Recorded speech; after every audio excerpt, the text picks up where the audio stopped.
What's good, y'all? It's your girl Gabrielle Marie, and today's video is about how it's okay to cry and actually it's healthy for you. God says it. It's scientifically proven, and quite frankly, I say it. But I'm gonna use the factual stuff first. So first, we're gonna start with Jesus.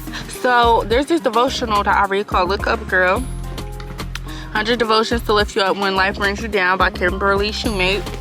And the day 2, because y'all, I'm only on day 5. Day 2 is called The Tears That Heal, I think. Yeah, it's called The Tears That Heal. And how it does, it starts off with like a Bible verse, and then it has the devotion, and then it has like quotes and verses at the end and stuff. So I'm gonna read a little bit of this. I'm gonna start off by reading the Bible verse. So it comes from Mark 15, and then it's the beginning of verse 33, and it's the end of verse 37. It says, "At noon, darkness came over the whole land, ... With a loud cry, Jesus breathed his last."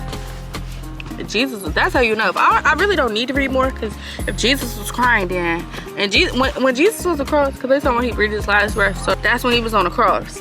And so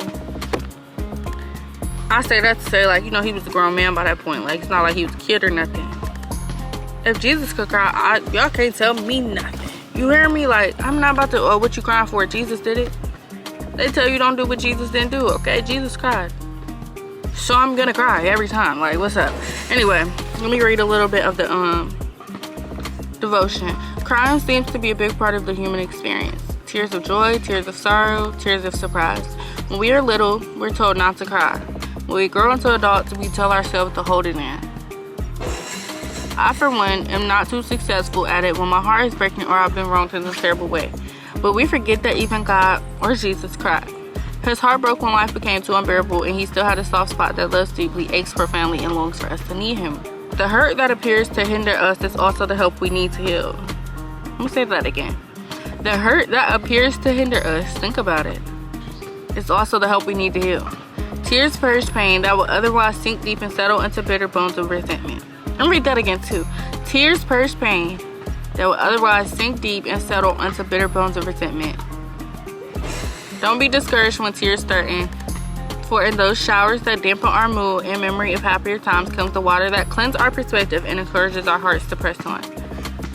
And then one of the quotes says, "Every tear I have shed purifies my soul," and that's by Layla Gifty Akita.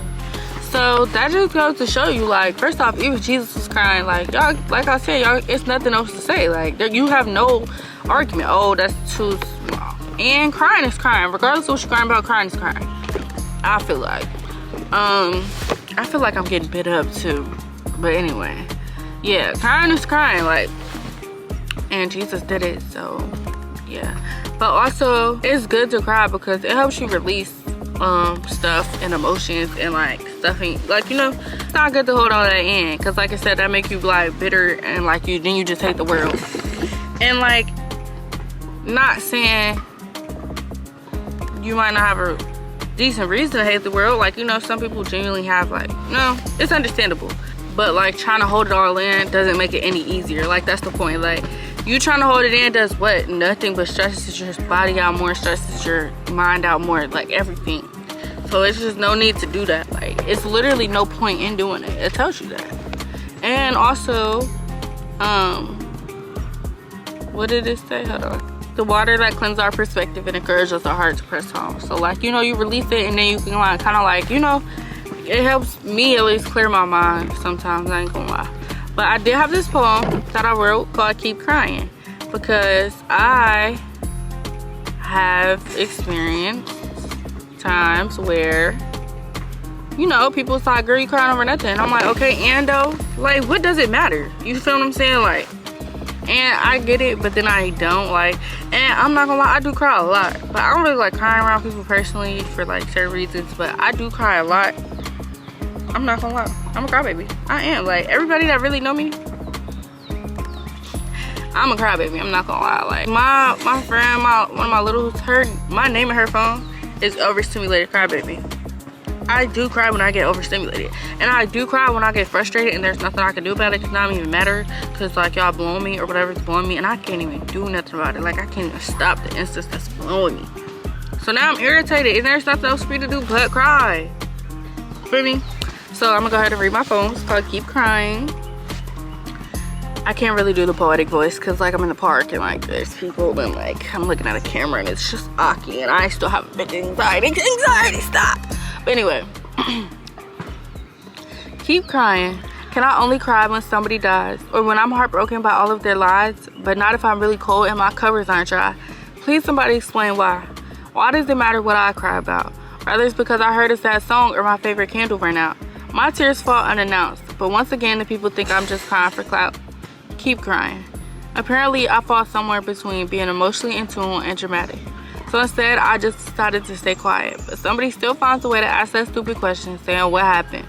Whole time they don't care, and when I do speak they keep looking past it like it happened in the past tense. All the wrong ways have taught me independence. I'd rather sit through all the pain alone no matter how many minutes. While nobody wonders or cares till they see it as momentous, then come along with that same sob sentence. I'm here for you, you can cry in my arms. Come on out sis, it does you no harm. Instead of release of my emotions is treated like a loud morning alarm. And I'm still left wiping my own tears with my own forearm. Or better yet, they give the speech we've heard a million times. Don't worry boo, it's all gonna be fine.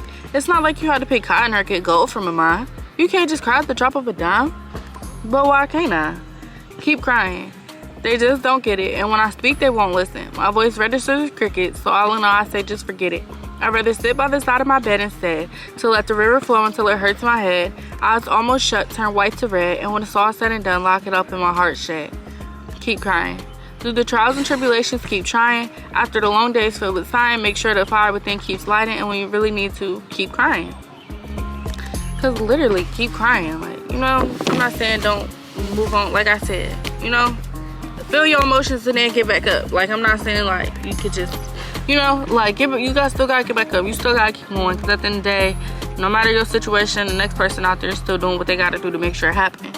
So, you know, still do what you gotta do to make sure it happen, but don't just skip past like whatever might hurt you or whatever might upset you. Like, feel what you gotta feel and release it. You know what I'm saying? I'm not saying that's gonna help you let it go necessarily all the way, but like it literally, like I said, give you a clear perspective in the devotional. Like, it helps you like, okay, I released this, my mind is not blocked by all this anger, frustration, whatever the feeling may be.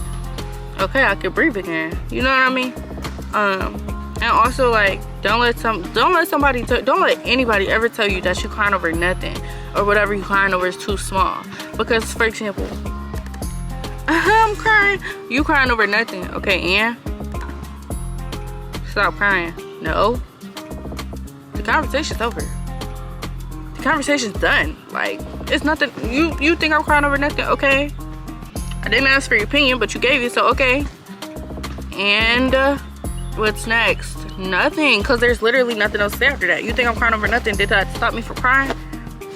No, I'm still gonna cry, and I cry over everything. Like, bro, I cry over everything. I'm not gonna lie. That's why I don't like crying around people, though. Part of the reason, because like, I don't want them to think it's like, you know, something really going on when I know I'm crying. Because like I said, like, it literally was a time. Okay, half the dryers at school did not work, so it was a time where I was trying to wash my cover because I was like, I just want to lay in my cover and watch this movie and, like, you know, chill. And my cover was not getting dry because the dryer wasn't working, and the ones that was working was being used, so I kept trying to use the other one because it worked sometimes it didn't. And I literally was crying because I just wanted to watch a movie, and like, I was just frustrated, you know what I'm saying? So like, yeah, but like, who are you to tell me to stop crying? You can have your opinion, think I'm crying over nothing, that's great, that's, congrats.